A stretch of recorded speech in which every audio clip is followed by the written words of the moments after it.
Hi, very good morning, everyone. Am I audible? Someone please confirm in the chat box whether I'm audible or not.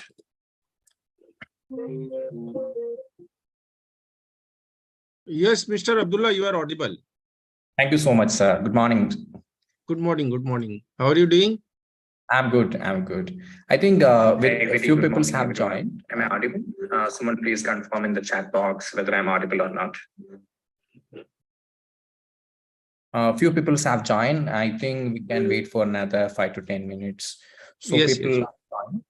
And we are also on live on YouTube also. So we can start maybe 11:05 or something. Yes, yes, yes. I think before that, are you able to share the screen? Can you please check? Yes, yes, I will do that.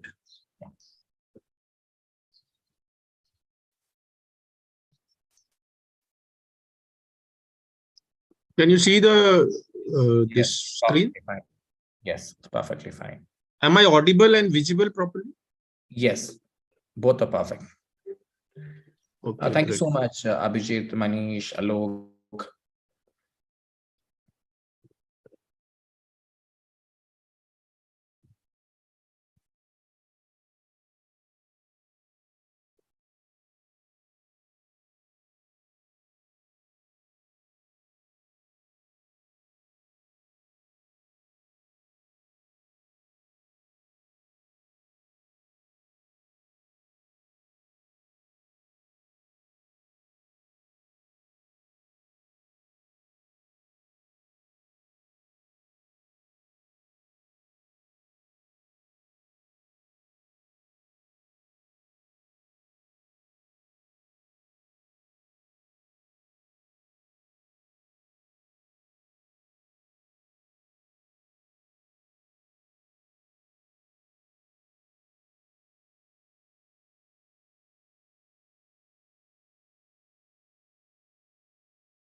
Once again, participants, please confirm me whether I'm audible.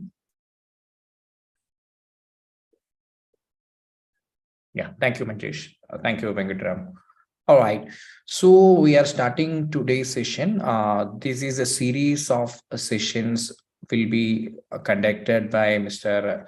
Advocate Vinay Sharaf sir, and I'm not taking much time for giving a very long introduction because Vinay Sharaf sir needs no introduction.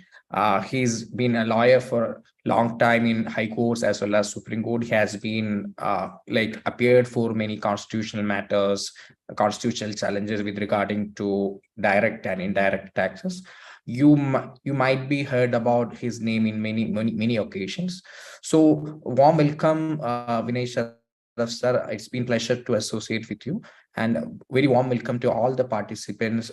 It's been a fantastic experience. You are spending time for vacation in a weekend also.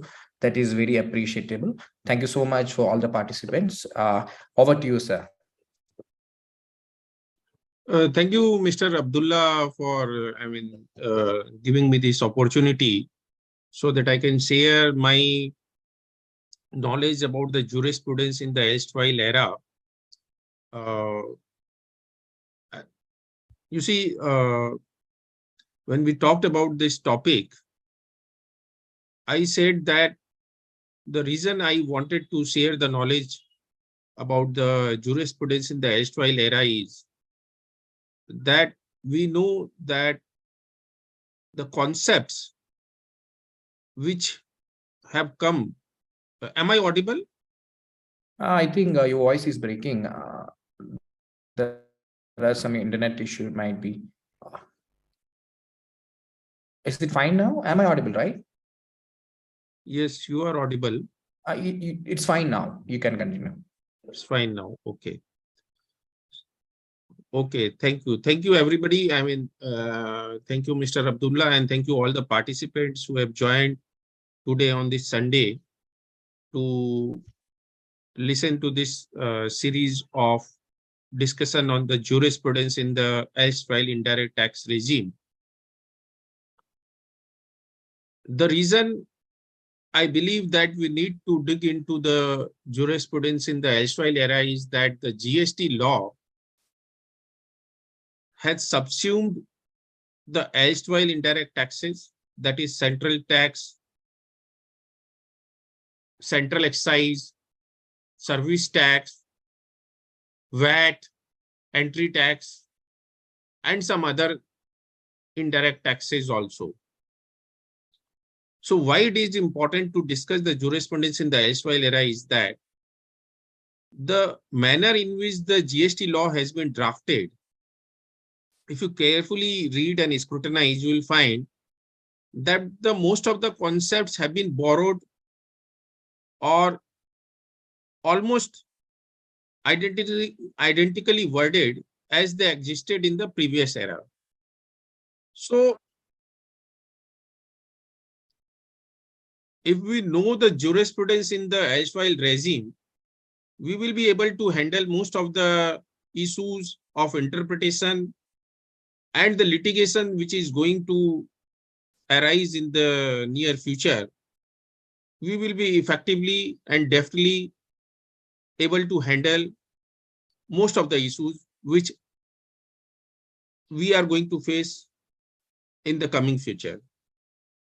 Till now, most of the litigation has centered around the investigative approach of the department, whereby they have gathered some intelligence-based information, mostly regarding, say, non-existence of the supplier or delay in filing of the return, non-filing of the return, cancellation of registration. So the issues regarding the existence of an entity, the cancellation, and input tax credit issues, input tax credit disputes are what we have been facing till now mostly.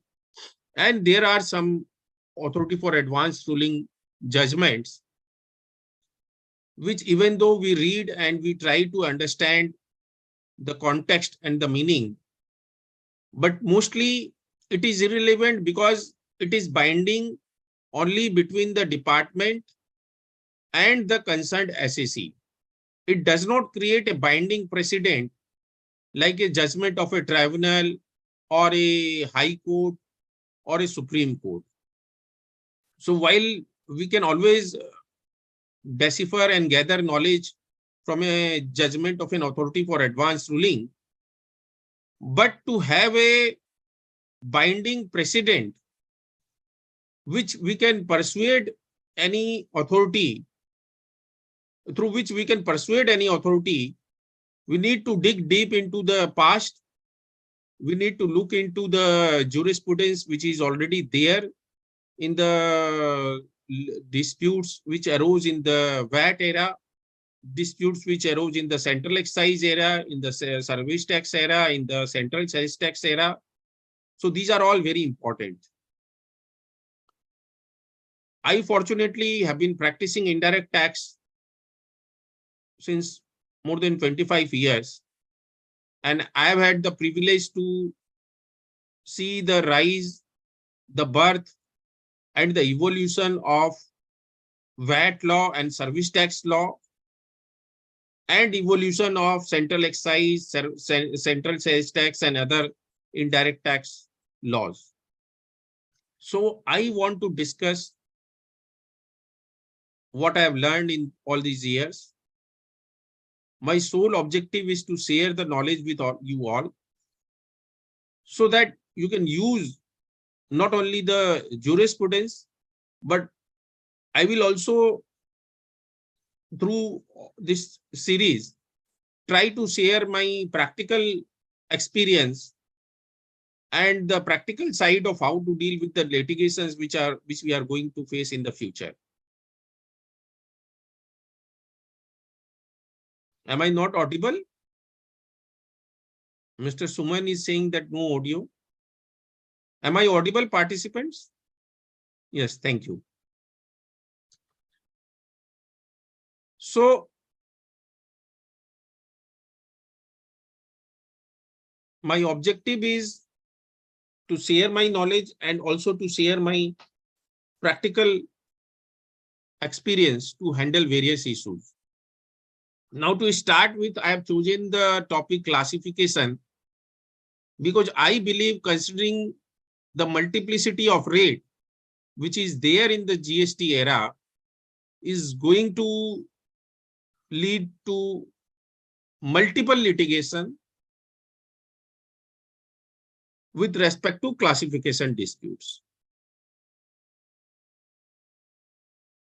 Now, one of the reasons I believe that a lot of disputes are going to arise in the GST era is because of this residual entry in the notification 1/2017 central tax rate tariff notification dated 28/6/2007, wherein entry number 453 of Schedule 3 says that goods which are not specified in Schedule 1, 2, 3, 4, or 5 or 6 will go to entry number 453. And Schedule 3, we know, is taxable at the rate of 18%.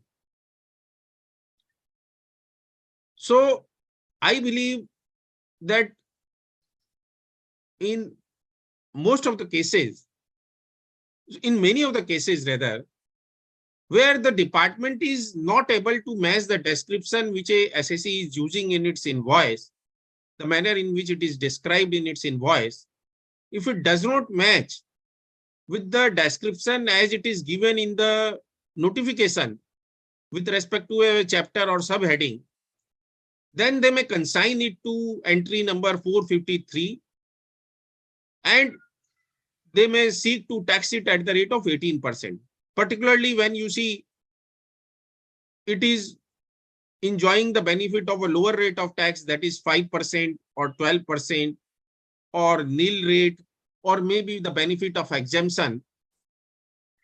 then the department may try to consign it to residual entry number 453. So now the first question which I wish to discuss is as to how we should correctly classify any goods. Because it is very important that we correctly classify any product.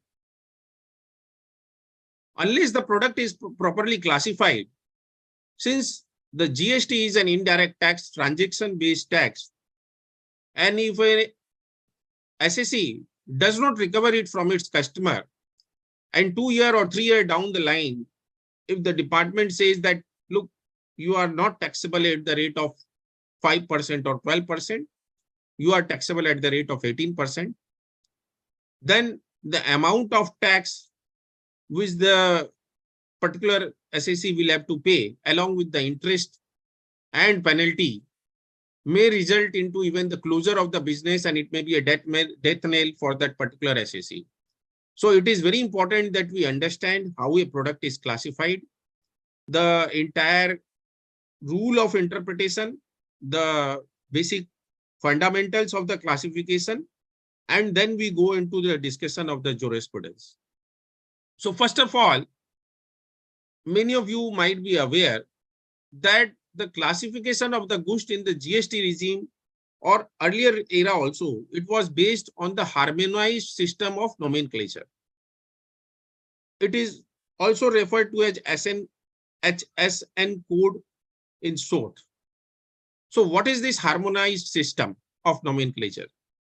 It is an international convention or the international manner or acceptable manner of description of the product and also the associated numerical code which is assigned to a particular product. It was developed by the World Customs Organization in 1998 and it has been adopted by more than 190 countries, including India.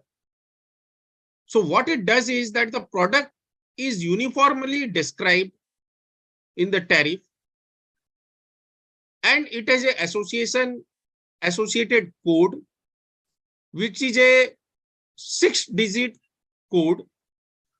But India has adopted a system where some of the products has 8 digits. So the description coupled with the code, whether it is 4-digit or 6-digit or add 8-digit, this is what is called the tariff schedule. Now, in the GST era, unlike in the past, when there used to be a chapter-based manner of tariff described, for example, if you see customs or central excise tariff, it is classified under various chapters. In GST also, that chapter heading is referred, but the GST has adopted a system of notification where the notification 1/2017 is the mother notification. So from time to time, it has been amended.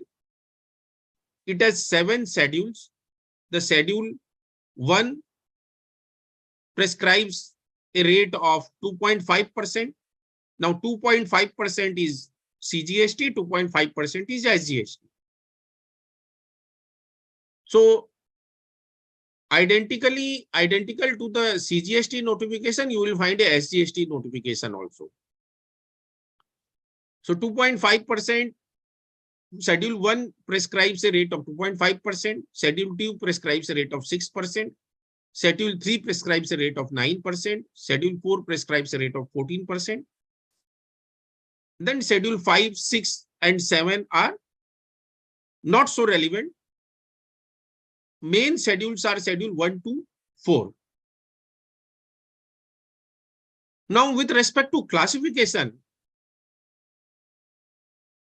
since it is a combined law with respect to levy of tax on goods and services, So Schedule 2 to the Central Goods and Services Tax Act classifies any activity or transaction to be treated either as a supply of goods or as supply of services. Because first of all, we need to identify if it is a combined service, if it is a combined supply, composite supply, then whether it is a goods or service. Because only then you will refer to a appropriate notification with respect to notification, either with respect to tariff notification with respect to rate of tax applicable to a goods or rate of tax applicable to a services. So the first task is to distinguish any supply between either goods or service. So once you are done with that, whether it is a goods or services, and that becomes relevant when there is a combined service wherein some element of supply of goods is also there, some element of supply of service is also there. So once we are able to identify whether a particular activity or transaction is a goods or service, then we refer to a relevant notification either under the notification relevant to the rate of tax of goods or rate of tax applicable to a service. Now, I want many of you or some of you might not have had the opportunity to see how the chapter or how the tariff looks like. Because why it is important is that GST Act has adopted in terms of clause 3 to the explanation tariff item, subheading, heading and chapter as they are defined in first schedule to the Customs Tariff Act 1975. So in the customs law, there is a Customs Tariff Act and there is a schedule which is accompanied to the Customs Tariff Act, which prescribes the rate of tax and defines as to how a product is classified. So under the Customs Tariff Act, there are 98 chapters. Now each chapter has chapter notes. Now that chapter also may be under a particular section. So there are section notes also to interpret the how a product will be classified. The chapter consists of a description, the broad description of a commodity. Then there is a 4-digit classification. Then there is a 6-digit classification, and then it may be followed by a 8-digit classification also. So before we further proceed, let us have a look at how a chapter heading, how a chapter looks like under the Customs Tariff Act. You must remember that, you see, the GST has not identically adopted the schedule to the customs tariff. All that it has adopted is subheading, heading, and the tariff item notes to understand as to how a product is to be classified. But it has not identically adopted the description from the Customs Tariff Act. So let us have a look as to how the section and chapter notes looks like.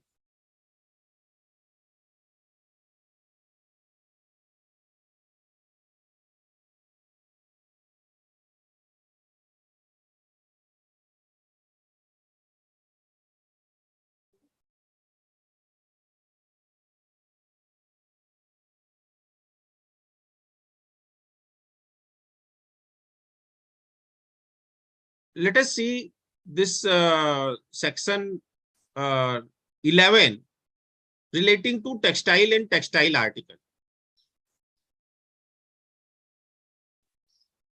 Now, as you can see, there is a section note to decipher as to how a textile and textile article has to be identified.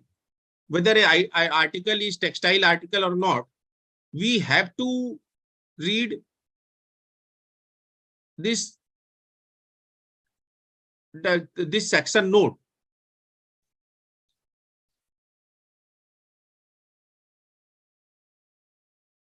Now it starts with that this section does not cover.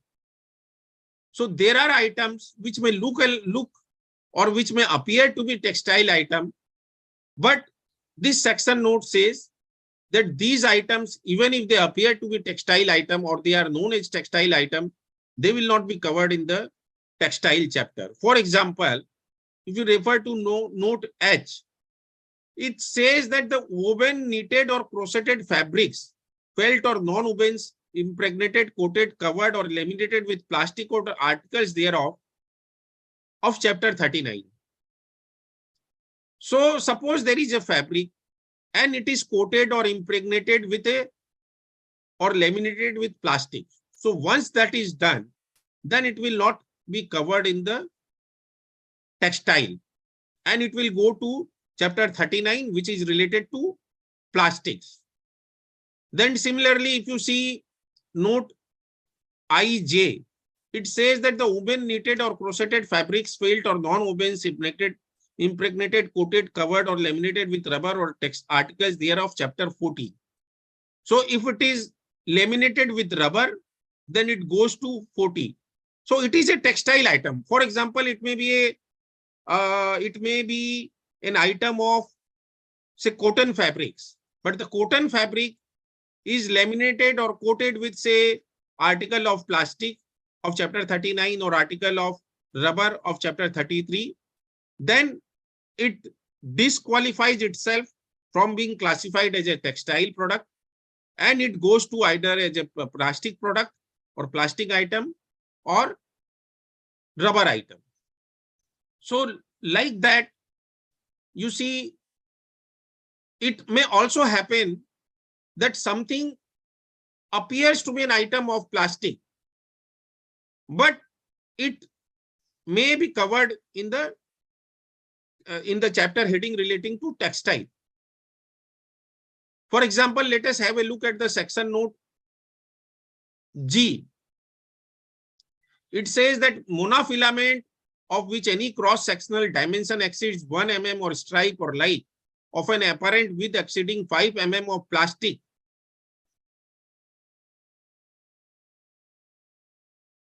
So I give you an example because I've dealt with the particular matter with respect to dispute relating to section note 1G. So here, if the item is of plastic, but the strip through which that fabric is made or that item is made, suppose for example a carry bag is manufactured from a strip of a plastic, but the width of that plastic strip does not exceed 5 mm, then despite the fact that it is made of plastic strip, it will be covered in the textile. So it goes both ways. So to understand or read a section note or chapter note is very, very important to understand that where your product will be classified. So as you can see that the section note relating to textile is running into something like 7-8 pages. Then we go to chapter 50. Now here in this particular chapter, there is no particular note to define or to know how a product is to be classified in silk. So we have to necessarily refer to the section note. And once we are done with the section note, then we refer to how the product is described in column 2. But here, I pause for a moment and I stop sharing this because, as I have said, that we need not refer to the description of the goods in the customs tariff act or the rate of duty column or the tariff item, this this particular heading or subheading, we need to refer to notification 1/2017. So to know whether an item is classifiable under a particular chapter or not, we need to understand section note or chapter note. But once we are able to locate under which chapter it is classifiable, then we stop there. Then we did not refer to the description of the good as it is referred in the customs tariff or the heading which is referred to the custom tariff. We stop here and we go to the notification under the GST Act.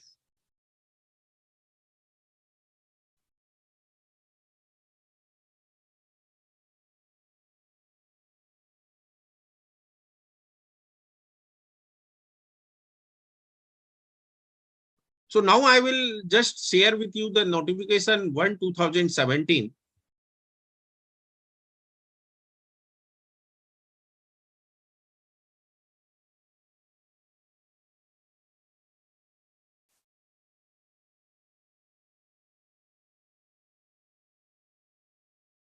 See, I went to the section note. I will also take you through chapter notes of some of the chapter. But prior to that, I wanted to show you how you should identify your product.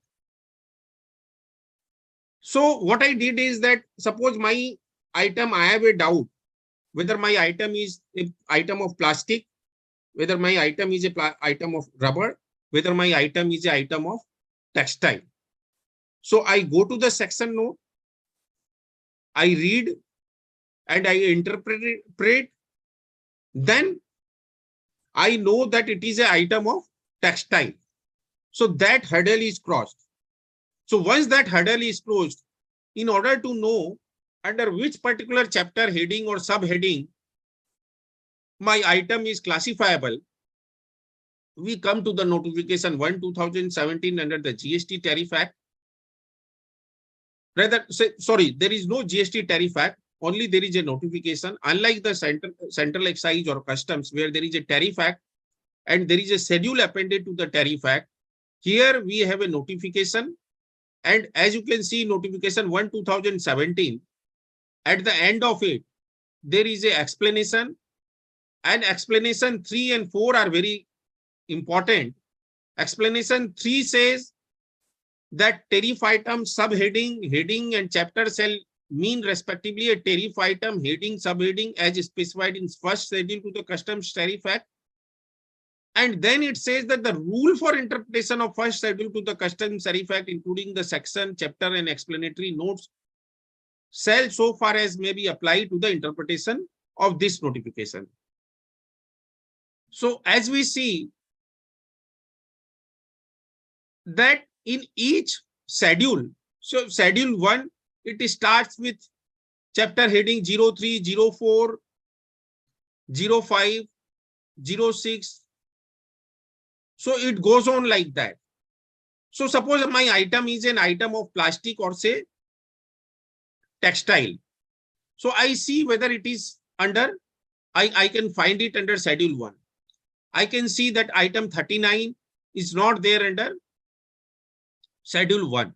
That is item applicable to 2.5%. Then I see that chapter heading 14, there are some items which are there. For example, serial number 188, natural rubber, balata, and all these items are there. Then toy balloons made of natural rubber latex. So there are some item of rubber which is there in schedule 1. Then I try to locate whether the item of, suppose my item is item of textile. So textile item starts with chapter 50. Now I see whether chapter 50, any of the item is there in the first schedule. I see that chapter 50.004 to 50.006 silk yarn is there in entry number 202. Then entry 203, woven fabrics of silk or silk waste is there. Then entry 204, garneted stock of wool is there. So we try to find out from the description first whether my item which I am manufacturing or selling satisfies the description which is there in this particular notification. And that is how I identify my product. And then I simultaneously identify the chapter heading also in this particular notification, which I mandatorily need to mention in the invoice. Now see, from chapter schedule 1, I move on to schedule 2. Then I see whether my item is there in schedule 2 or not. Now here I see that some item of plastic is there in entry number 81 in 82. Then 83, 84, 85 item of rubbers are there. Some items of rubber are there.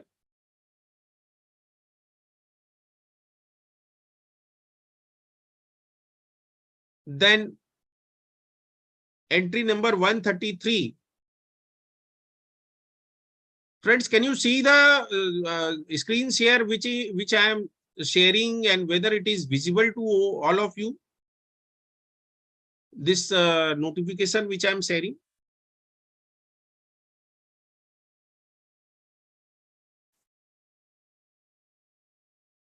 Okay, thank you. Thank you.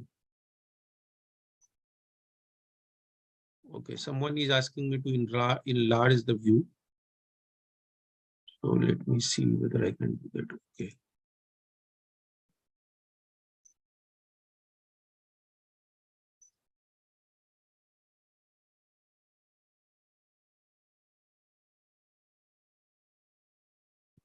So it is better, I guess, now. So as you can see that schedule 2, then I go and try to see whether my item is located in schedule 3. Now in schedule 3, again, I see that there are some items, serial number 104, 105, 106, 107. These are all items of plastic. Then 112 items of rubber, 112, 113, 114, 115. Then 158, 159 are all items of textile. So you see, this is how I have to try to identify whether my item is classifiable under any of the schedule which is there in the notification 1 2017. Now the difficulty is that as you see the description, which is based on the harmonized system of nomenclature, that is SSN, but it might so happen that a particular item is not identically worded or known in the commercial parlance or trade parlance in the manner in which it is described in the tariff. It may or may not match the description which is there in the notification. So if that is so, then it might so happen that you may be relegated to entry number 453 of schedule 3, which attracts a rate of tax of 18%. And it says that goods which are not specified in schedule 1, 2, 4, 5, or 7. So there is a great risk if you don't adopt the description which is there in the tariff notification. So my advice to you to avoid litigation in this respect is that when you do the audit or verification of your client's account, then you should see whether the manner in which they are classifying the product, particularly if their item attracts a rate of tax of say 12% or 5%, one should be very, very careful to try and adopt the description which is there in the tariff notification. You may additionally describe it in the manner in which in the manner in which it is known in the market, but one should try to see the manner in which it is described in the tariff and adopt it to the extent possible in order to avoid any potential litigation in the future. That is the first point.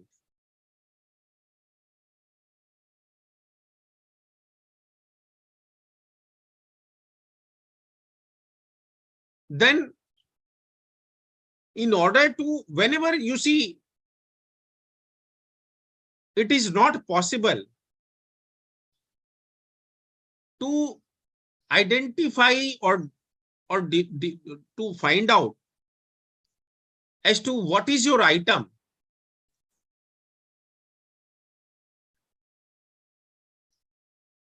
then we have to take recourse to the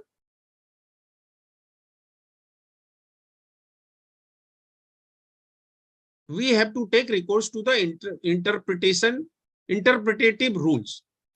So notification 1/2007 says, clause 4 of the explanation to the rate notification 1/2007 says that we must adopt the general rule of interpretation to the customs tariff. So general rule of interpretation of the customs tariff have been borrowed for the purpose of interpretation of a classification of a goods if there is a doubt.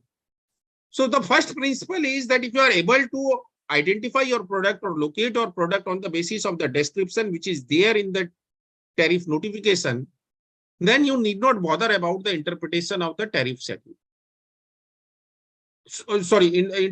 General rule of interpretation. But only if by any reasonable means you are unable to identify or locate your product in the notification or match your item with the description which is there in the notification, then only you take recourse to the general rule of interpretation of the customs tariff, which has been borrowed for the purpose of interpreting the GST rate notifications. And Honorable Supreme Court, in the case of Commissioner of Central Excise versus Simplest Mill, I have shared the citation which says that the rule of interpretation can only be invoked when a particular product cannot be identified and when no clear picture emerges from the terms of the heading and the relevant section or chapter notes. So the first rule of interpretation is that you try to find out or identify your item from the heading or the description which is there in the notification. You try to identify your product from the rule of interpretation which is there in the section or chapter notes. If no clear picture emerges thereafter also, then you take recourse to the general rule of interpretation. Now the rule 1 says the same thing, that the title of the section, chapter and subchapters are provided for ease of reference only. For legal purposes, classification shall be determined according to the terms of the heading and any relative section or chapter notes. Now, rule 2 of the general rule of interpretation refers to a situation where one is supplying or selling an item in an unassembled condition or incomplete or unfinished form. So this rule 2 says that if an item is incomplete or unfinished, but if it is presented as complete, then it will have the essential character of the finished article. Or if an item is being sold in a, say, knockdown condition or unassembled condition, but once it is assembled, then it will have the character of the complete or finished article, then it will be classified as a finished article or a assembled item only. So suppose one is selling computer, but in a knockdown condition, the supplier of the computer sells computer and assembles the various parts in the premises of the buyer, then the rate of tax which is applicable to the computer will be applicable instead of the rate of tax applicable to the various item. For example, there may be a separate rate of tax for, say, mouse or say CPU or the box or other items of the or the motherboard and all that. But ignoring that, if it is being, if once all the items which are being supplied separately, once they are assembled, then it will take the shape of a computer, then the rate of tax applicable to the computer will apply and not otherwise. Then rule 2B says that any reference to a goods which is a mixed or composite goods, it will mean that the reference to the goods consisting of whole or partly of any material or substance. Now it may apparently may not give you a cool clue as to what it is saying, but let us ignore it. Why I'm saying so? That in the GST Act, mixed and composite supply is defined, and composite supply says that the definition of the composite supply said that the composite supply will be identified as a principal supply. So in a composite supply, if we are able to identify the principal supply, then there is no need to refer to this particular rule. We identify the supply of a composite supply as a principal supply, and then we find out as to what is the rate of tax applicable to that principal supply. Now suppose by application of rule 2A and 2B or rule 1, we are unable to identify the product. Then we take recourse to rule 3. And friends, this is very, very important rule because it also helps us to counter any, you see, reference or any attempt by the department to consign us to entry number 453 of Schedule 53, which in my opinion is a dreaded entry, and whereby I think in future a lot of classification disputes, the departmental officers are going to take recourse to item 453. So it says, rule 3A says, when the heading which provides the most specific description shall be preferred to a heading providing a general description. However, when two or more headings each refer to part only of the material or substance contained in the mixed or composite goods, or part only of the items in a setup put up for retail sale, then those headings are to be regarded as equally specific in relation to those goods, even if one of them gives them a more complete or precise description of goods. So the more specific description will prevail over a general description. That is rule number 1. Then rule number 3B says that suppose an item can be equally classified under one or more item, considering the composition of the goods, then rule 3B says that it will go or it will be classified as that item which gives its essential character.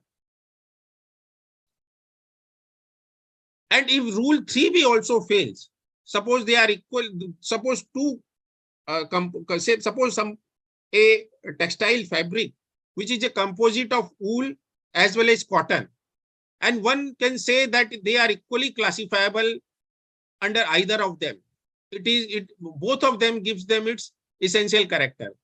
In that case, rule 3C is a kind of a tiebreaker rule which says that it shall be classified under the heading which occurs last in the numerical order, among those which equally merit consideration.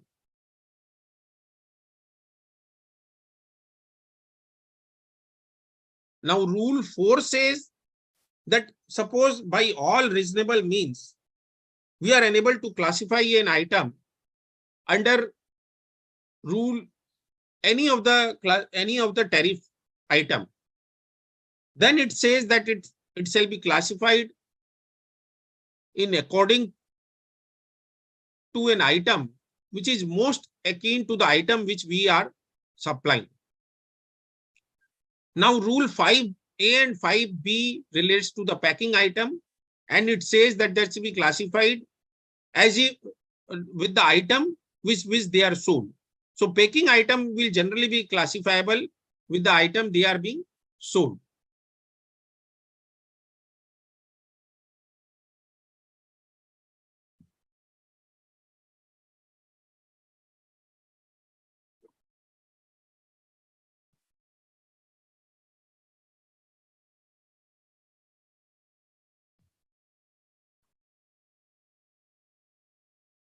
Now let us refer to the scheme adopted for the classification of service. I will not spare much time for classification of service because it is easier to identify and there are going to be less disputes with respect to classification of the services. Most of the disputes which I anticipate with respect to the classification are going to arise with respect to classification of goods. But with respect to classification of service, one principle of classification which is common to both the goods as well as services is that the description, we look to the description of an item of supply, and the most specific description is to be preferred over a general description. So this particular rule is common to identification of our item for supply of goods as well as services. Now, suppose we have identified our item under a particular chapter notes, chapter heading and subheading. Now the department disputes it. So if the department disputes it, then there are a number of judgments which says that the burden of proof to dispute the classification is on the taxing authorities. It is for the department to show that an item is wrongly being classified the SSE, and the heading under which the department seeks to classify my product, they should be able to lay enough material and documents and evidences to show that my classification is wrong and the classification which the department is suggesting is the correct one. So this burden of proof is very, very important for us to know. I have referred to 3 citations in this particular slide of the Honorable Supreme Court, and I read out from one of the judgment in the case of Vico Laboratories, which says that the court reaffirmed the test as categorically laid down in the Sri Baidyanath, namely that the burden of proof that a product is classifiable under a particular tariff head is on the revenue and must be discharged by proving that it is so understood by consumers of the product or in common parlance. Now next is the judgment in the case of Marico Industries Limited of the Supreme Court. This is a recent judgment of 2016.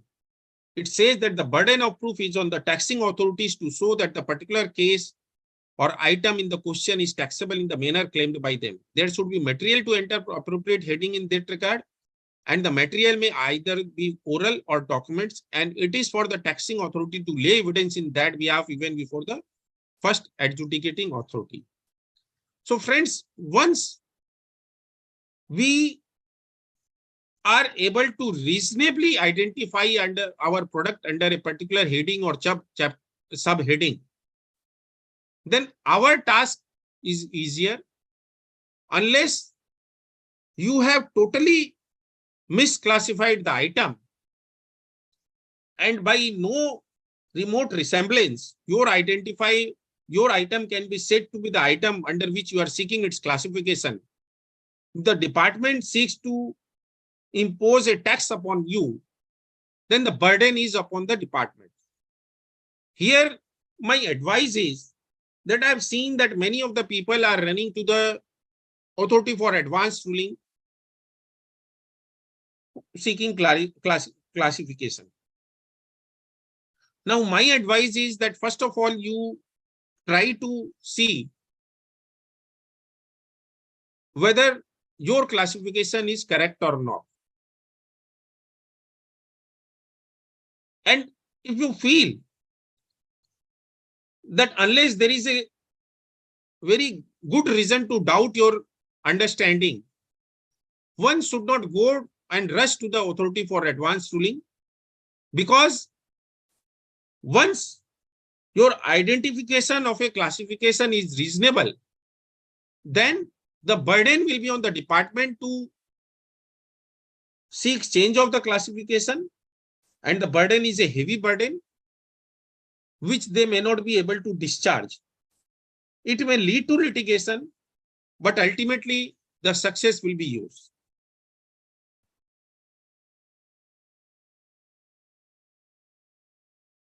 Now, the second and most important, I think, the rule, which is a judicially evolved rule of interpretation of classification, is then in the matter of classification of the goods, the common parlance test is the most important test to identify a product. What is most important is to know how a trader looks or how a trader understands a particular product, how the user identifies a particular product, and the classification has to be on the basis of how the user or the trade or the consumer identifies a product.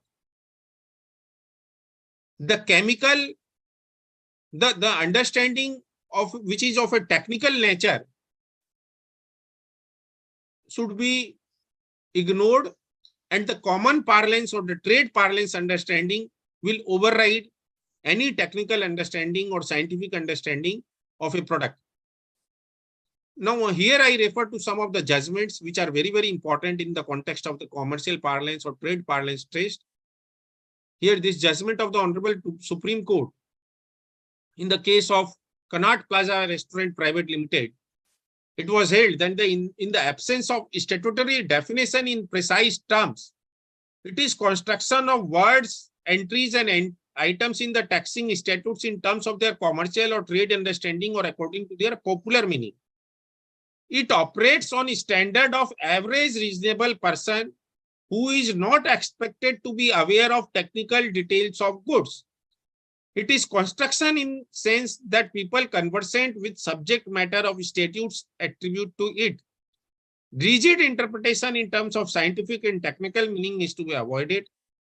However, when legislature has provided a statutory definition of particular entry, word, or item in scientific, specific, or technical terms, then interpretation ought to be in accordance with that meaning and not accordance to the common parlance.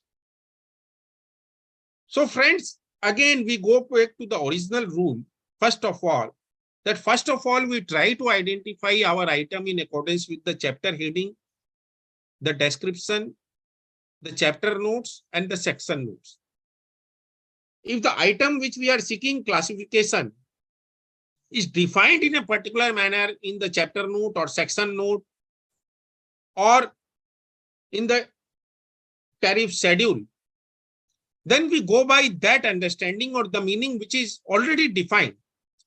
But if it is not defined, which is the case in 99% of the item, you will find only less than 1% of the items which are really defined or which are identified or defined in a particular manner, either in the section note or chapter note in the tariff schedule.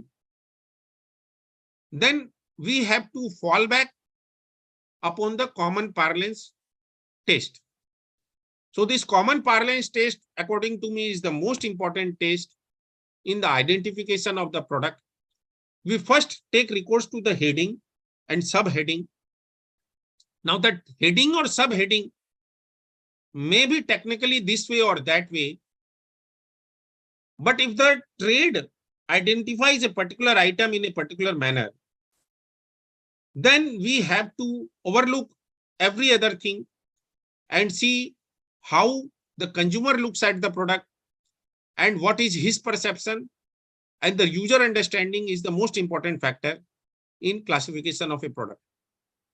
Now I refer to some other important judgments like Sri Vaidyanath Ayurved Bhavan, where it was said that what is important to be seen is to how the consumer looks at a product and what is his perception in respect of a product. The user's understanding is a strong factor in determination of classification of product.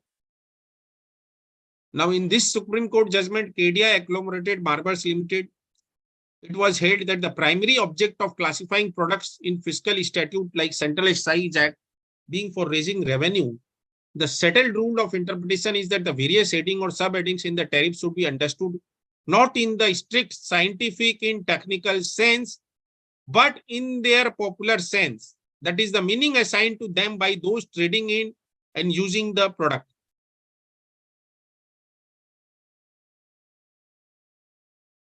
Now, I refer to one more judgment of the Honorable Supreme Court, whereby it was held that there is no fixed test for classification of a taxable commodity. This is probably the reason why the common parlance test or the commercial usage test are the most common. Whether a particular item will fall within a particular tariff heading or not has to be decided on the basis of the tangible material or evidence to determine how such an article is understood in common parlance or in commercial word or in trade circle or in its popular sense meaning. It is they who are concerned with it, and it is the sense in which they understand it what constitutes the definitive index of legislative intention when the statute was enacted.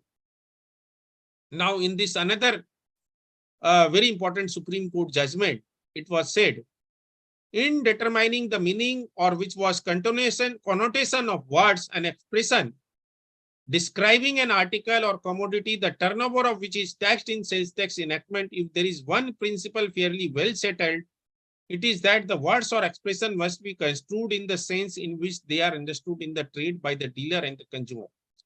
It is they who are concerned with it, and it is the sense in which they understand it that constitute the definitive index of legislative intention when the statute was drafted.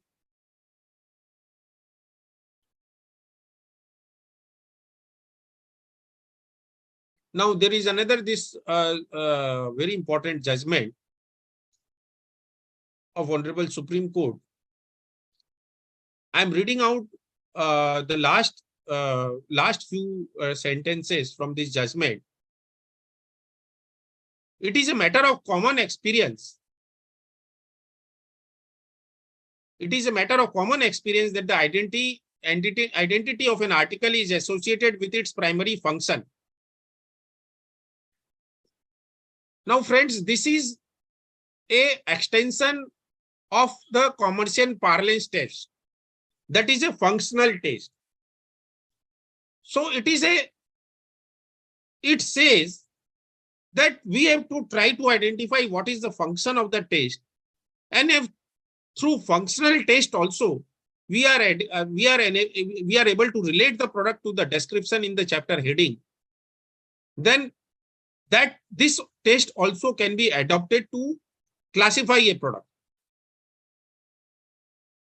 It says that it is a matter of common experience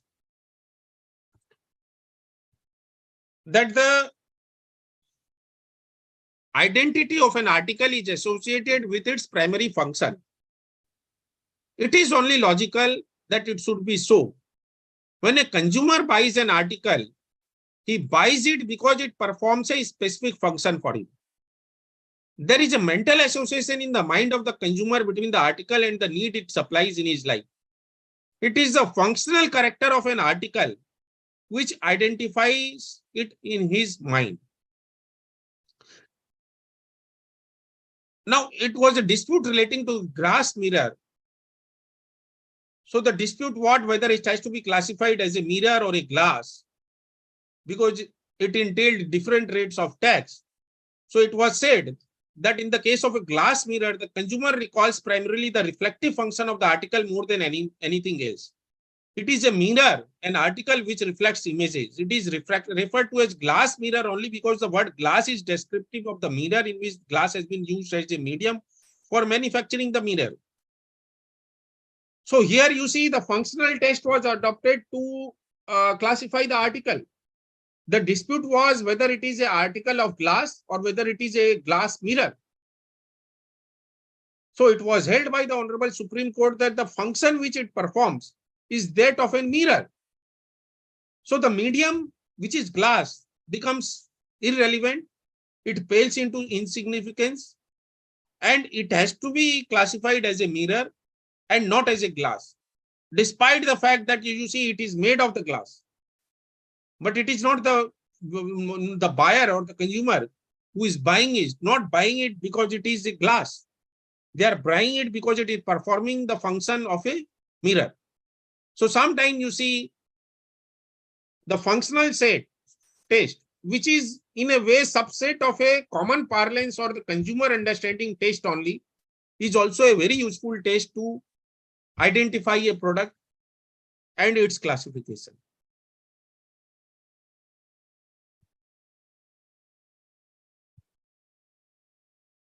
Now the next test is essential character test. Here you see it is an extension of the Rule 3B interpretation rule. So if an item is a composite article, then we have to refer as to what is the essential character it possesses. And we have to classify the article, which is a composite article, in accordance with the essential character which it has. So there also I have referred to a judgment of the Honorable Supreme Court, which is very useful to refer to this essential character test. For example, presently, you see, the dispute is going on with respect to the classification of an item, whether an item is a fly ash block or whether it is simply a article of stone, because the department is trying to classify it is an article of a cement, whereas the fly ash is the dominant or the essential character of that particular item. It is also known in the market as a fly ash brick or a block. But it also has the cement which is used for the purpose of manufacture. So the question is whether it is an article of cement or whether it is an article of whether it is to be referred to as a fly ash blocks, because fly ash block, the government has a reduced rate of tax from time to time. Earlier it was 5%, now 12%. Department is trying to classify it as an item of cement, but since the essential character of the item is fly ash, in the market it is known as fly ash. So in my view, it should be classified as a fly ash block. Now the next, you see the rule, which is Rule 2A.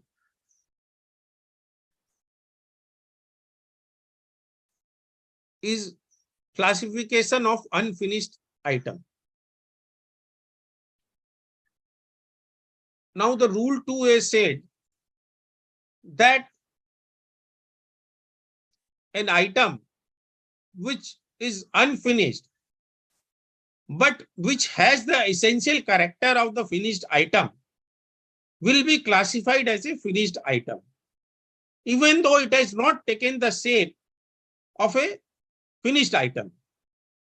In this particular dispute, the dispute was with respect to classification, whether an item is classifiable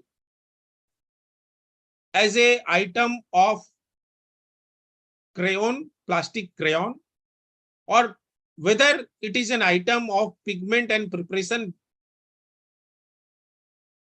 based on unformulated or unstandardized form, not ready for use. So here it was an unfinished item.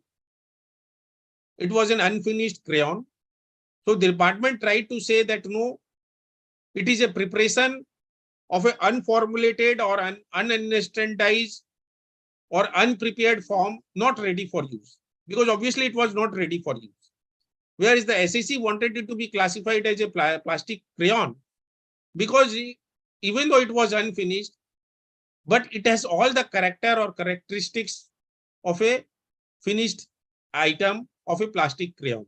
So ultimately, Honorable Supreme Court said that the basic characteristic or the shape is immaterial if after the finishing, that unfinished or incomplete article will acquire or have the essential characteristics of a complete or finished article, then it will go to the heading which is most appropriate to such complete or finished item.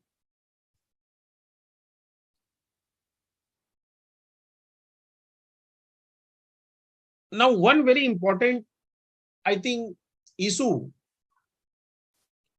or the box of dispute which is going to arise is that it is quite possible that you are classifying your item in a particular manner in the erstwhile era. In central excise, we all know that the rate of tax was almost uniform across various chapter headings. Over a period of time, in the central excise era at least, the rate of tax, whether you are selling an item of plastic or a rubber or a textile, the rate of tax was uniform, that is 14.5%. But now, the rate of tax, there are about, say, effectively, if I may say so, there are 4 rate of tax. Nil rate of tax, 5%, 12%, 18%. I am leaving out the rest of the rates of tax. So principally there are 4: nil, 5%, 12%, 18%. Now it may so happen that an item may be classified, as I was discussing or showing you the section note of a textile item. Now an item may be an item of plastic. An item may be said to be an item of textile. Now with respect to textile, the rate of tax is less. If it is an item of plastic, then the rate of tax is 18%. So now the department will try to say that, look, you are selling an item of plastic, where will the SSC say, no, it is an item of textile. Now it was quite possible that in the erstwhile era, you had adopted a classification or the chapter note which was relevant to item of plastic, because it did not matter to you. The rate of tax was uniform, whether it was an item of plastic or whether it was an item of textile. But now in the GST era, since the rate of tax on a textile item is beneficial, so obviously you will like to take the advantage of that.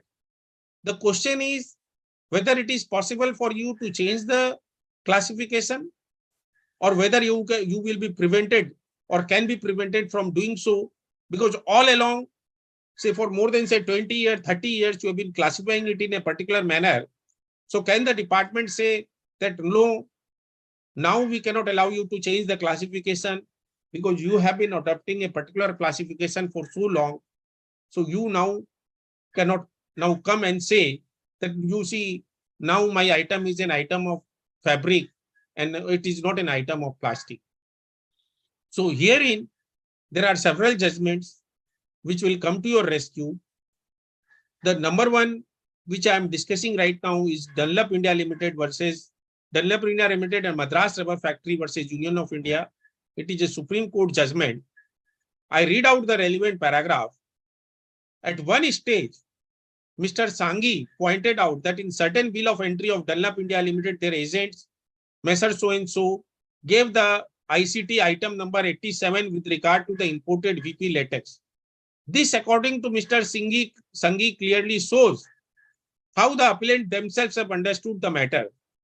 There is, however, no estoppel in law against a party in taxation matter. In order to clear the goods for the customs, the appellant's agents may have given the classification in accordance to wishes of the authorities, or they may even be under some misapprehension.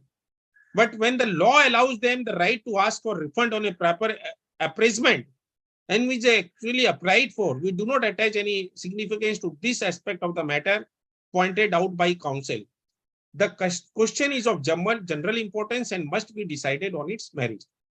So here, all along, you see, in the past, an SSE was classifying any item in a particular manner in a particular tariff item. Now, subsequently, an exemption was given with respect to a different tariff heading. They wanted to classify it under that heading, which was beneficial to them. The department objected. Honorable Supreme Court said that, look, it is a point of law. It is a matter of general importance, and it should be decided on its merit and not how you have conducted yourself in the past. Now, there are a couple of, you see, tribunal judgments which I have extracted. It says that the mere wrong classification of the goods in the question by the respondents at one stage did not operate as a estoppel res judicata against them for claiming the classification under correct tariff heading, subheading of the Central Excise Tariff Act. The impugned order of the learned Commissioner appeal in this regard in all the appeals are perfectly valid, and we don't find any legality in same. So here the tribunal said that wrong classification at one stage does not act as a estoppel against them for claiming the correct classification subsequently. Now, in this next Supreme Court judgment, it is the department which wished to change the classification. So here the Supreme Court says that the appellant contends and that the department, having earlier approved the classification of the tie bar nuts under tariff item 68, has no jurisdiction for its revision, is to our mind not tenable, is in as much as there could be no estoppel against a statute. If according to law, tie bar nuts fall within tariff item 52, the fact that the department earlier approved their classification under tariff item 68 will not stop it from revising that classification to one tariff item 52. So here it went in favor of the department. They wanted to change the classification, which was approved by them. The SSE objected, but the Honorable Supreme Court said that there can be no estoppel against a statute. If according to law an item is classifiable under a particular tariff heading, it should be classified in accordance with the law. And I have referred to one more Supreme Court judgment. Now there is a very recent case which has arose in the context of GST era. Here the petitioner was classifying an item in a particular manner in the erstwhile era because obviously it was immaterial. The rate of tax in which the dispute was going on and the chapter heading which the department wanted it to classify was same. So the SSE was the SSE was totally it did not matter to the SSE. Now, subsequently, when the GST law came, the tariff heading, which was declared by a long-drawn dispute, to which the SSE was not a party to, held that the item is classifiable under a particular heading. Now, this particular heading was beneficial to the SSE. He wanted to change it. the department objected. The Honorable Madras High Court said that the petitioner's past conduct cannot operate as a estoppel. So the petitioner past conduct cannot come in the way of his seeking the right classification. And if the classification which the SSC is seeking is the correct, legally correct one, then they should be permitted to classify it correctly.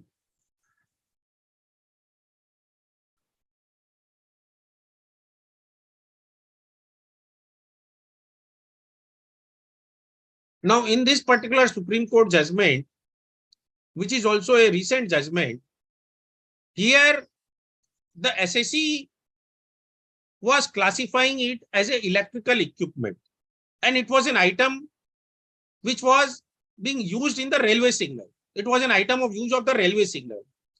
Up to 86, the SSC was classifying it as an item of electric. Now, from 86 till 93, they were classifying it as an electric item. Now, 93 onwards, there was a change of rate of tax. Rate of tax on the railway equipments or the railway signaling equipments was lesser than the electrical equipment. The SSC sought a reclassification as a railway equipment because the item which was being supplied can only be used as a railway equipment, even though it was an electrical item, but it could have been used only as a part of the railway signaling system. So the department objected, but the Honorable Supreme Court upheld the SSC's contention to seek classification under the railway signaling system, because this is what was the correct classification in accordance with the law. Now, there are some other judgments also which I have referred to in this particular side. These are all tribunal judgments, which says that the wrong classification in one stage does not preclude an SSC from seeking correct classification at a later stage.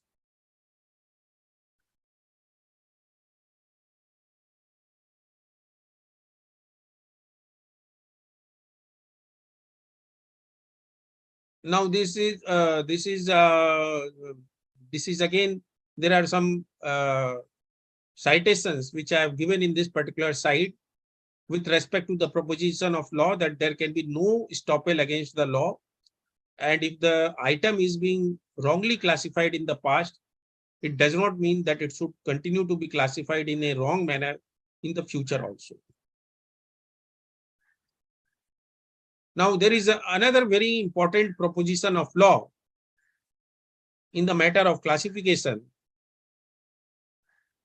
and which, in fact, is contrary to what I have just discussed, that if it is a long-standing classification, then whether that has to or continue to be adopted. Here, there are two judgments which I have referred to, but they are against the essay, against the department. I have referred to a number of judgments which are in favor of the SSC, that if the SSC is seeking the correct classification, he cannot be prohibited from doing so. I have referred to few judgments where the department is seeking the correct classification, which was wrong classification, and the SSC tried to object to it, but the Supreme Court overruled that objection. But here are two judgments which are in favor of the SSC rather, in the sense that the item was being classified in a particular manner for very long, and subsequent to that, the department sought a new classification which was more beneficial to the department. But in these two judgments, Honorable Supreme Court has said that when the revenue has accepted a particular classification in a particular manner for very long, then the onus will be on the department to show that why a different interpretation should be resorted to when there is no change in the manner in which it is described and the composition or any other such thing.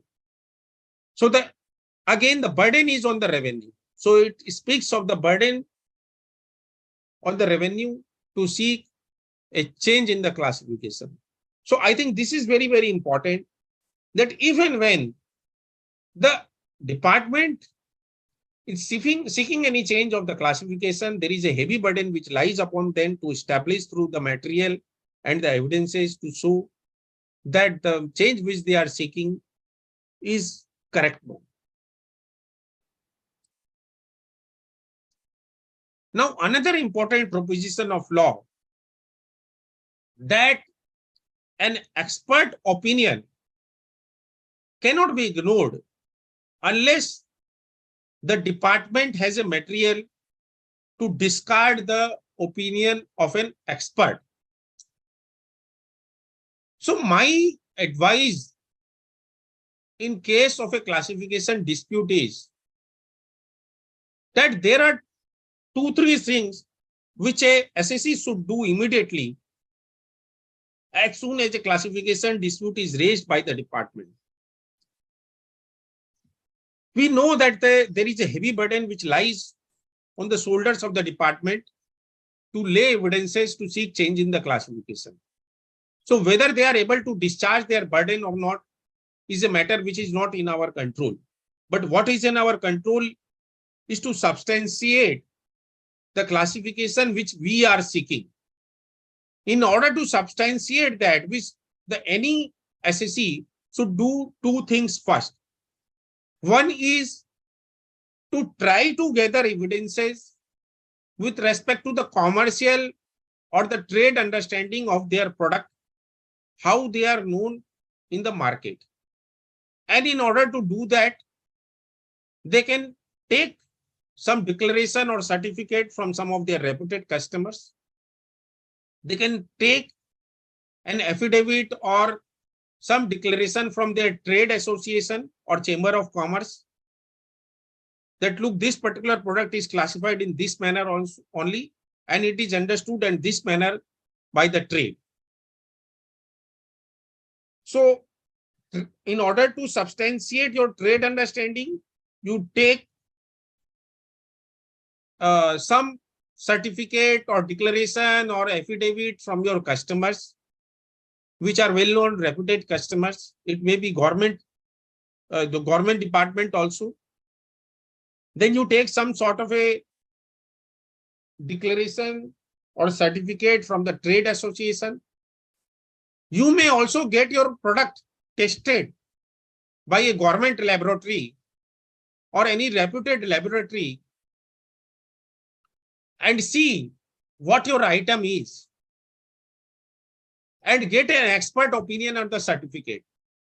In order to corroborate that your product is the same one which your competitor is selling and which he is also describing and selling in the same manner, you get the item of your customer also tested and have a copy of the invoice of your competitor and see whether your product is comparable to your competitor's product, how they are describing it, how you are describing it, and if they are one and same, then you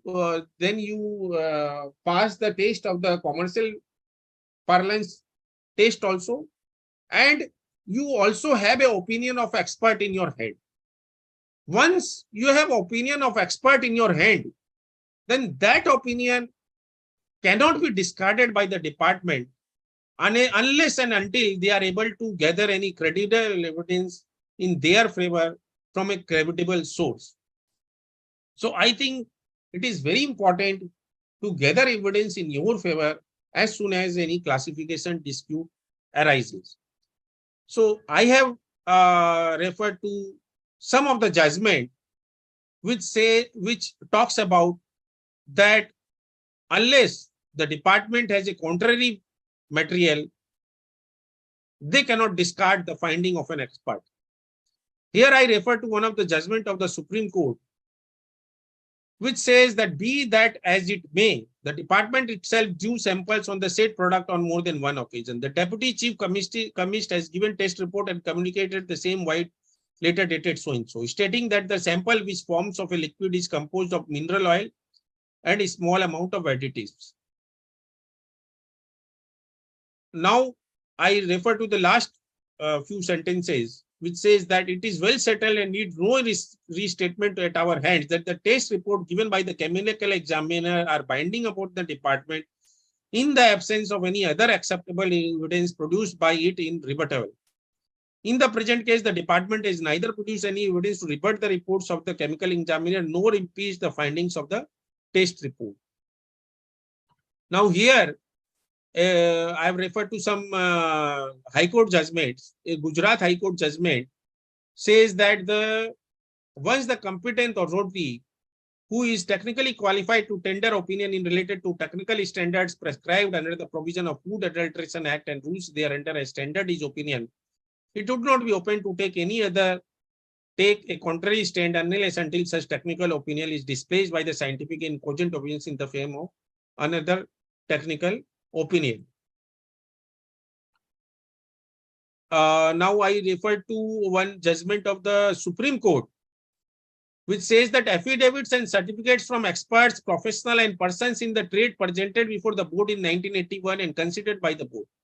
Same material presented before tribunal in 1993 by the appellant. No counter material produced from the department. Tribunal not justifying in rejecting the appellant's material as manufactured evidence or stereotype evidence.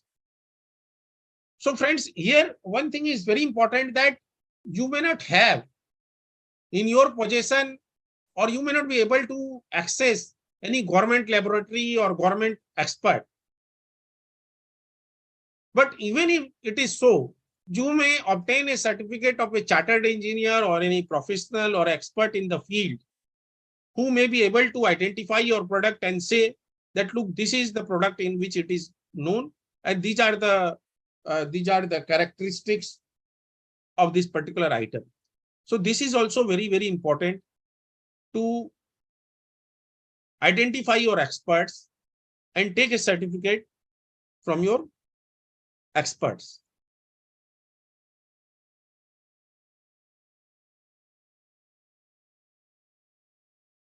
Now, there are some judgments which I am going to refer to, and which is very, very important to counter the claim of the department to try to consign your item to an item of general description or a residuary entry number 453 of Schedule 3, which attracts 18% of tax.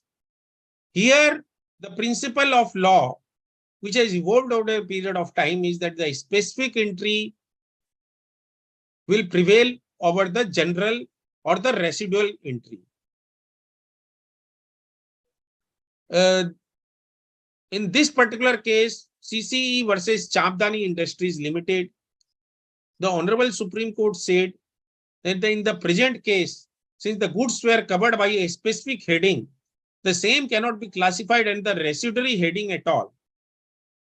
This is clearly read down in Rule 3A of the interpretive rules set out above. As per the rule, said rule interpretive rule 3A, the heading which provides the most specific description shall be preferred to the heading providing a more general description.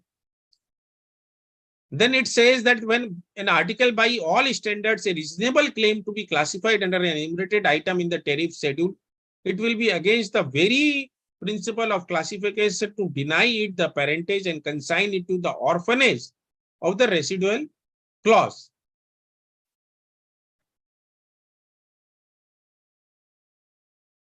Then it further refers to a Supreme Court judgment and says that the question before us is whether department is right in claiming that the item in question are dutiable under the tariff entry 68. This, as mentioned already, is the residual entry. Only such goods as cannot be brought under the various specific entries in the tariff should be attempted to be brought under the residuary entry. In other words, unless the department can establish that the goods and question can by no conceivable process of reasoning be brought under any of the tariff item, resort cannot be had to the residuary item. So the Honorable Supreme Court says that we should make all attempts to try to classify it under a particular chapter heading instead of a residuary item. If all the attempts fail, by no conceivable means you can classify it under a particular heading, only then you take recourse to the residual entry.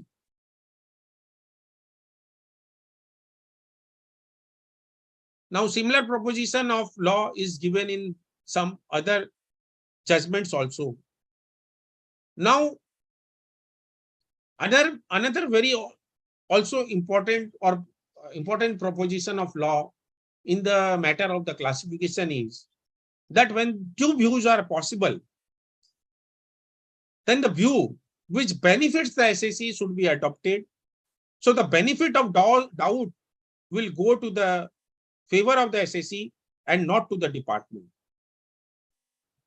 Here I have referred to one Supreme Court judgment explaining this above proposition of law.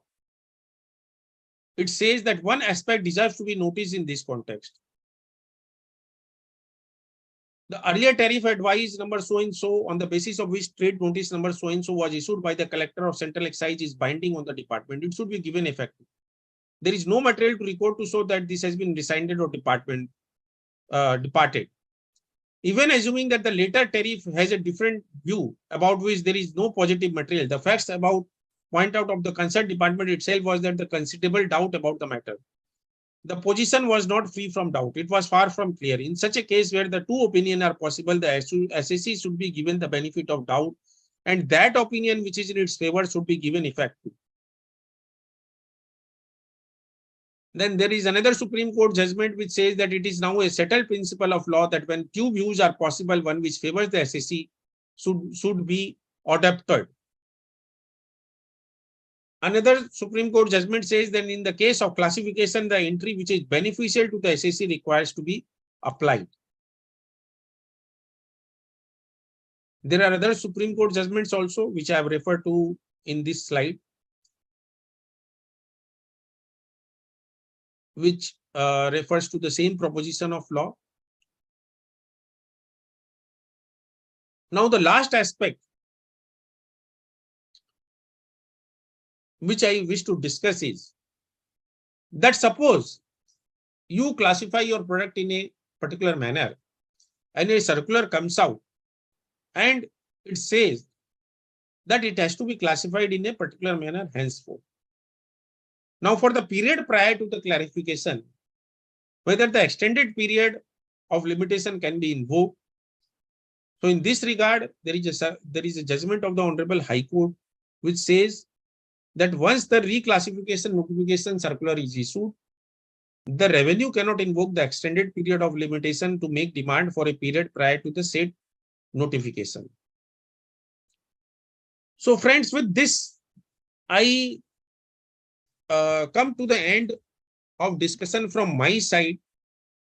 Whatever I wish to discuss with respect to the issue which are going to arise in future in the matter of classification and how to deal with them, I am very happy to take up the questions from you all.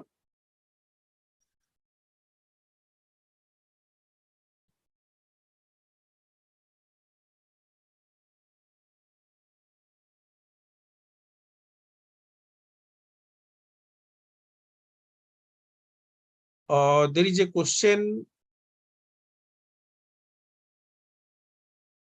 from Mr. Vicky Parmar. He asked whether goods exempted under the CGST law, can this exemption provision under the GST law is also applicable under the GST compensation to state act? Mr. Vicky, this is a dispute relating to the interpretation of the exemption law. I request audiences to restrict your queries with respect to the topic under discussion. We are going to cover all the topics. There are some participants who have queries relating to ITC. There are some which refers to the Dilip Kumar judgment or the issue of the exemption. I am going to discuss all the topics, the issue of interpretation of exemption notification and all. But the issue relating to the ITC and all other issues wherein I feel there is going to be a potential litigation. But for the time being, I wish to restrict my discussion to the issues relating to classification. Now somebody, Mr. Khemka is asking, as referred to in notification N1 2017, we found only 4-digit SN code. Then should we refer to SETA for next 4-digit? Yes, we can go to customs tariff. Don't go to Central Excise Tariff Act. Even though Central Excise Tariff and Customs Tariff Acts are similarly worded, but to be cautious, it is better to refer to the Customs Tariff Act for your 6-digit or 8-digit classification. Mr. Siddharth Duge is asking if I'm supplying plastic parts for vehicles, whether the chapter 39 is applicable or chapter related to vehicle. Mr. Siddharth, I believe that, you see, this is a query relating to whether an accessory should be classified as a accessory to the main item, or whether it should be classified as a item of which it is made of. I think there are a number of judgments with this regard relating to the classification of an accessory. And the general principle is that the accessory has to be classified as an item of which it is part of. If you have seen, I have discussed a judgment of the Honorable Supreme Court with respect to the dispute whether an item is an item of electric or whether it is an item of the railway railway display system. So the Honorable Supreme Court says that since it is an accessory or an item relating to a railway signaling system, so it will go with the railway signaling system and not as an item of not as an electrical item. So I believe that if a plastic item is accessory or part of a vehicle, then it will go not go under chapter 39 applicable to plastics, but it will go to the chapter applicable to vehicle.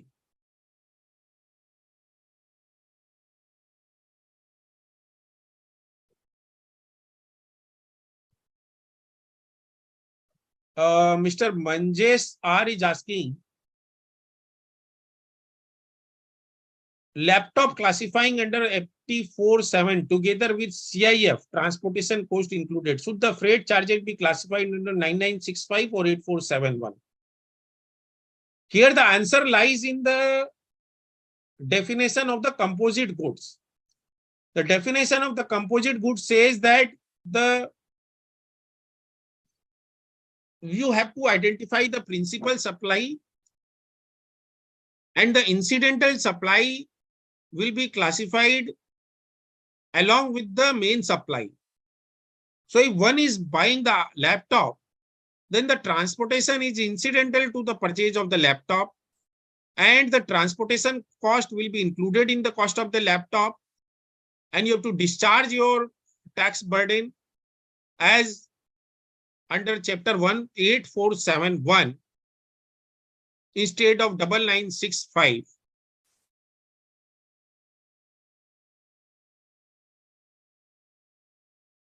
Aluminum foil goods food disposable container can be classified as a aluminum utensils. You see, we have discussed the rule 5A of the interpretative rules, general rule of interpretation, which says that a container or a package will go with the item with which it is sold. So if it is a food container, then it should be classified with the food item and not as a food aluminum utensils. So please refer to rule 5 of the general rule of interpretation.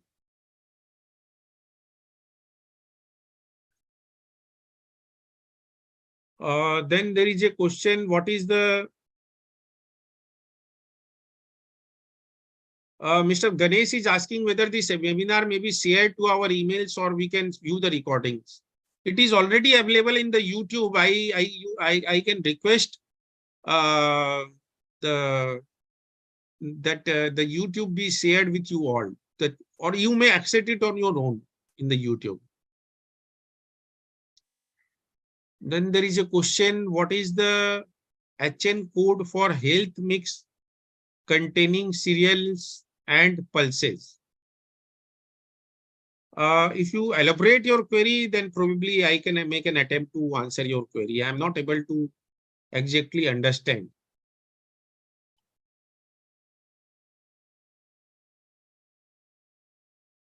Then there is a query whether refill for ball pen will be classified under which chapter.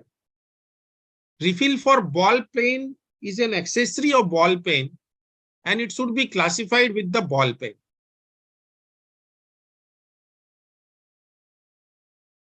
Then someone is asking, what is article under tariff and how is it different from parts? Mr. DK, I am not able to understand what you wish to ask. Please be elaborate. How do we classify LD charges, late fee, or interest on late payment received? You have to classify it as an item with respect to which it is levied. So suppose you have sold,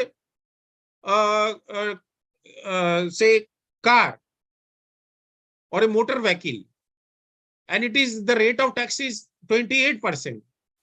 And the late fees is applicable relating to the sale of the motor vehicle. Then the late fees or interest and other things will be classified as that only, and you have to pay 28% only.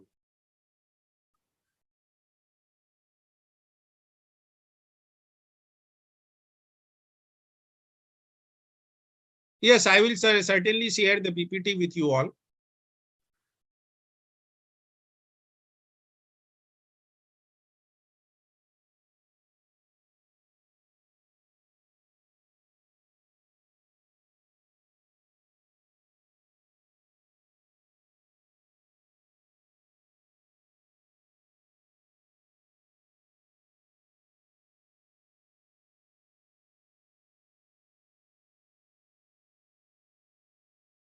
Someone is asking, what if the department relies on the expert opinion?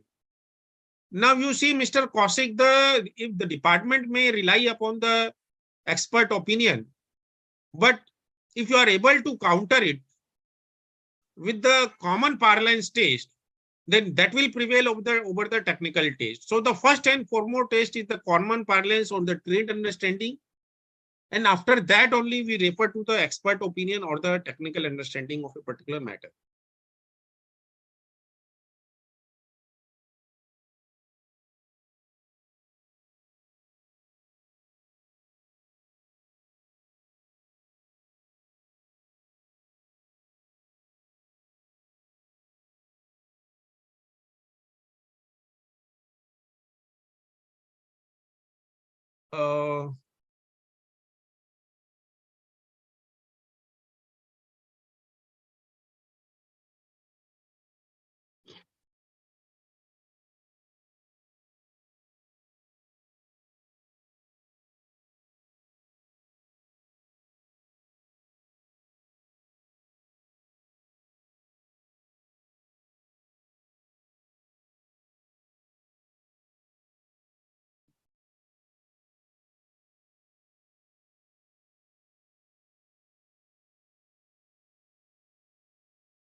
Uh, then someone is asking, supply of combo pack of washing powder with free gift of a plastic bucket, whether comes under the composite or mixed supply.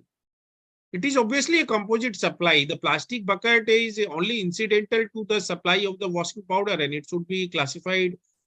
In fact, note, if it is a free gift, then it is not being taxed separately.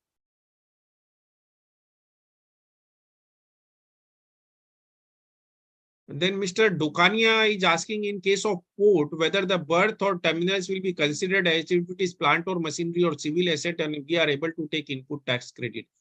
Mr. Dokania, and to all my learned friends, my request to you, all of you, is to restrict your queries to the topic under discussion today.